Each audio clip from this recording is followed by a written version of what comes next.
Each week we bring you stories of athletes who are outstanding for a variety of reasons. Marissa, tonight we meet a San Jose soccer player who spends a huge amount of time on a charity he created himself. It's all about the gift of reading. So do you know how many books you guys get today? 2. You get 2.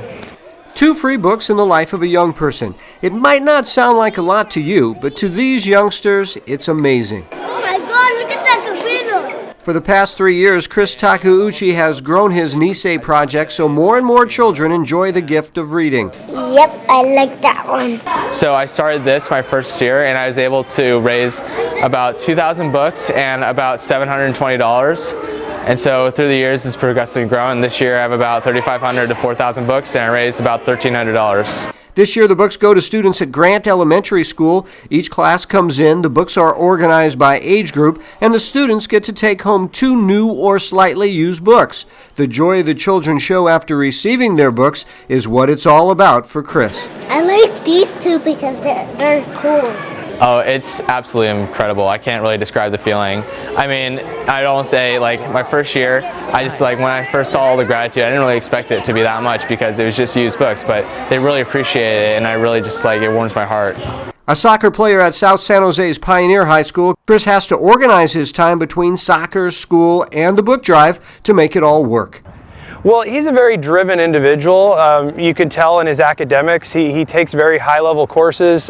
He's very driven. He's very organized, and that helps. It all started this past summer with Chris gathering the book donations at his house. The books quickly taking over several rooms and the garage. But this effort is all about family. Chris's grandparents were the inspiration behind the book drive. My grandparents had 40 years dedicated to the educational field, whether it was them being a principal of a school or being a teacher themselves, and they showed me how great it feels to give to the students, and I really wanted to do that as well.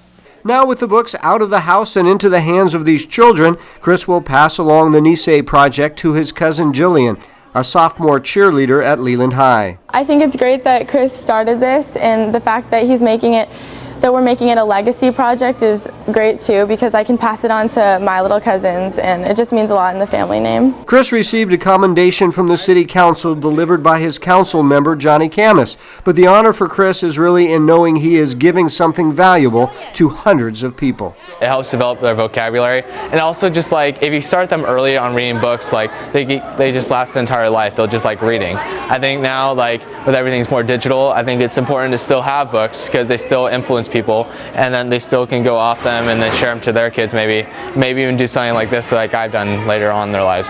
Now Chris will go on to college knowing his project is in good hands and will continue next year. Chris has done an amazing job, so I hope I can continue to take this and make it a bigger program and take it to the next level. So just a monumental effort by Chris the past 3 years, more books every year. You saw all those books all over the house. His mom's very happy to have them out of there, but just a great job, and Jillian takes it over next year. And books are so instrumental to kids these days. And the kids, as you saw, they were just